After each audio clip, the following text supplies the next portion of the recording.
Hey guys, Javier Martinez here from Beyond the 90 in the Football Network. We're almost at the start of match day 3. Today are the last games of match day 2. You'll be seeing another video of mine later today recapping match day 2.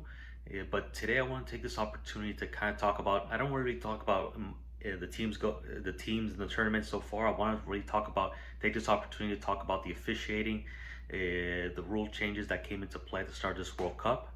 I know FIFA and the refs have gotten a lot of flack over the past, well, in reality, a lot over the past few years with their implementations. I know going into this tournament, they were implementing a few rule changes, such as using VAR to get involved with corner kicks.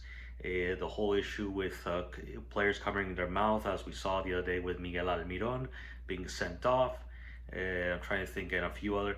And I know there was a few other the issues with the time wasting, getting players who get medical treatment have to go out off the field for a minute or so. I know there was a lot, even from me, there was a lot of criticism, a lot of skeptics about that. But I have to say, in fairness to the officiating, to VAR, at least in terms of that regard, it's actually been more positive. It's actually been more of a positive impact than I thought. When I first heard the idea that VAR would get involved with corner kicks, I thought that it was just going to be more time. It was going to be more time wasting, a waste of time. But it's been very effective. It hasn't been as time consuming as many of us thought. So that's a good thing.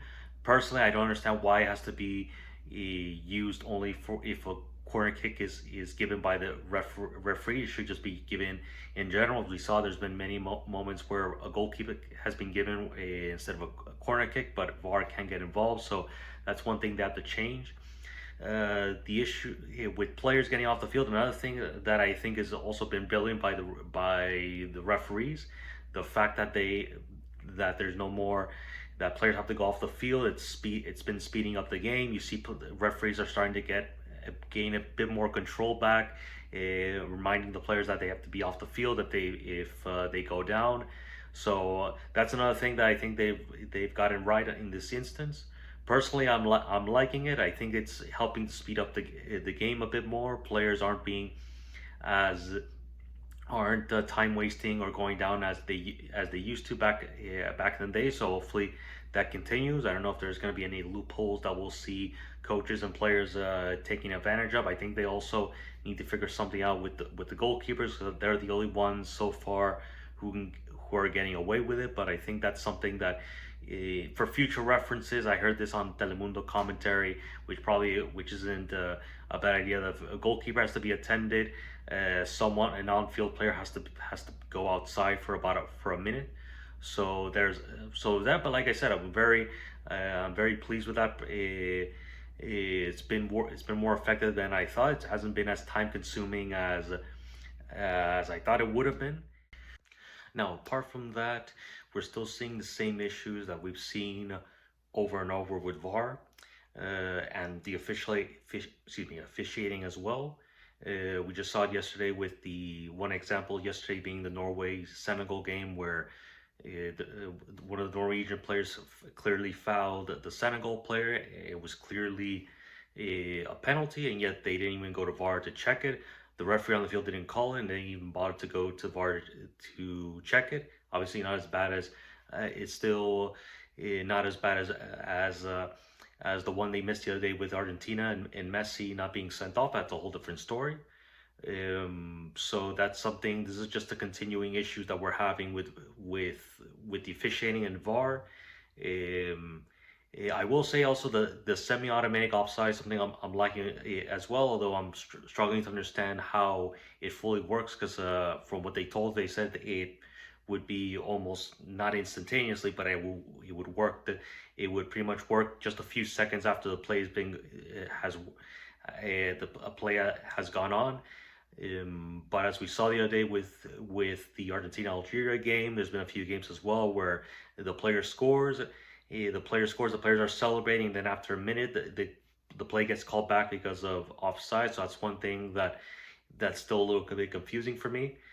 But personally, I'm liking that as well. So at least the changes that they implemented so far are being more effective than I thought they would have been. But there is one thing that's really starting to get under my skin a little bit, which is I'm not liking, and that's the whole issue of the referee having to communicate everything to the fans. Now, personally, I understand the good intentions. I understand the good idea of it, but I'm sorry to say, but with all due respect to some of the referees, if we're gonna have that, then referees need to properly communicate in that language. If English is the official language of FIFA, if that's the official language, then it should be communicated properly. Because I'm sorry to say, I mean, obviously, the other day with the Miguel Armiel when the referee very passionately sent him off. That was hilarious, seeing all the memes and the videos that go on and all that. But we saw last week with in the first game between South Africa and Mexico, where one of these, I believe, it was the South African player who got sent off, and the referee communicates it, and then after he communicated it, we pretty much had no idea exactly what had happened. Same thing. I'm trying to remember. I completely forgot which other game there was that the referee that the referee that the referee went to review a penalty, but then he decided didn't give it because he saw that there was a foul just before the penalty, so there was that mixed confusion. So that's just something that's starting to get on his head. I understand the good intentions that they have to make sure the fans in the stadium are well understood, but personally, I feel that's something that they need to figure out, because if you're gonna have referees communicating that, then they need to be fully fluent, fully communicative in that language. Otherwise, it makes no difference having a referee telling that if he just has no way of communicating, if he's no one's gonna understand what he's gonna say. So that's just my perspective. And personally, if we want to implement that, I think it should just be for the players that are that are at least very, on the field very confusing, or in cases, for example, as I said, with the penalty that was supposed to be given but then was called back because there was a foul beforehand. If it's a clear penalty, in reality, there's no need for the penalty for the referee to communicate that to the fans, because with the simple sign we all know that. So, but that's just me. That's just my perspective. But I like I said, I understand the good intentions. I know the referees are doing their best, but like I said, if they're gonna communicate to the fans, then they need to do it properly, because otherwise it makes no difference with referees not communicating it at all if we're not to be able to understand what they're saying. So that's my take. Hope you like it. If not, comment below. Let me know. Let me know what you guys think.